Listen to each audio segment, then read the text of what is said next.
Hi, my name is Cheryl Borden and I'm the CEO of Hope Human Services. I started as a direct support professional and really just trying to make a difference in people's lives. As that company grew throughout Washington State, I became the CEO of the company. We were doing really well, but for me, it kind of started to move away from what brought me to the industry in the very beginning, which was very focused, client-centered services. And I knew that the only way that I was going to be able to make that happen is going to be to start my own company. The biggest thing that drives me is really making a difference in people's lives. And I know that sounds kind of cliche, but it really is important that with this population, with the DD/ID population, they are very marginalized. We had some individuals that moved into our services, and as we were serving them, their match with their roommates was not optimal for them. And it became clear to us they are people that don't necessarily need a staff in their house 24 hours a day. That they have some goals that they're working on, that they have some needs, but that those needs could be provided in other ways. And then I heard about something called remote supports. This was really different for us at Hope because that's not something we were used to. It's hard to think about that. You start to feel like, oh, that might be risky. And I normally would have probably just passed right by that, but I had these individuals in my mind and we were trying to figure out a way to have them live in their own homes by themselves, without roommates, and without a staff in their home 24 hours a day, but a modified schedule that would allow staff to be there when they're needed, doing activities that the person wants them there to help them with. My name is Arden Borden, and I am a program manager here at Hope Human Services. I can empathize with providers that are absolutely terrified to not have a staff in the house.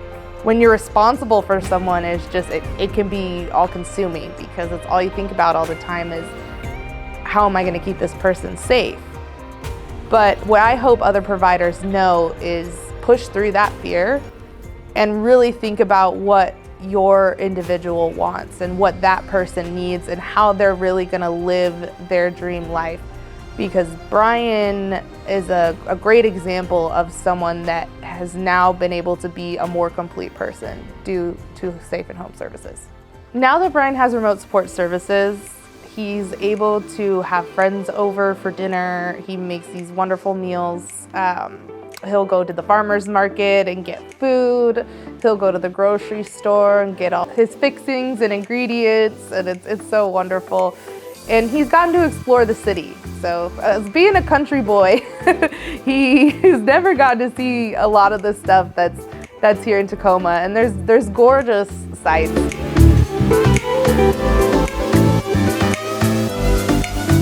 It feels pretty good to be my own,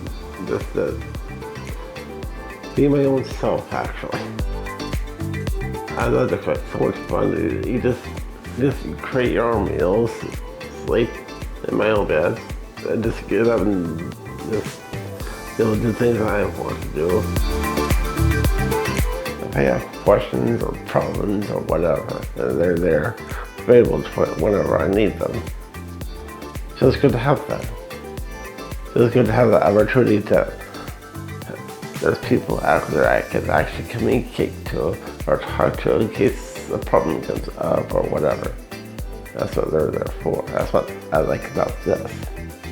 Byron can sometimes get a little bit turned around when he's out in the community, and that was a big fear originally. But as soon as we got the GeoComm, whenever Byron gets lost, he just presses the button and we're able to locate him, and I can even give him directions over the phone, or he can even reach Safe and Home, and they can look him up on Google Maps and give him directions. Hey Byron, how's it going? I'm good, how are you? I'm doing well. What's up? How can I help you? I'm kind of lost on turn around. Oh, you're turned around? Yeah, well. Let me look at your location. It looks like you're in downtown Tacoma, is that right? Right. Awesome. Let me give you directions back to the bus, okay? I appreciate it. But his geocom is always there, and it always reaches me, and it always reaches Safe and Home, and it's just something that we know will always keep him safe. I think having services like Safe and Home available is shaping a whole new world for, what services could look like. It's up to us as healthcare workers to take that leap and move these services into, a new age, a new era. And it's our responsibility to figure out how do we make sure we are providing the highest level of services and making people's dreams come true. I highly recommend Safe Home.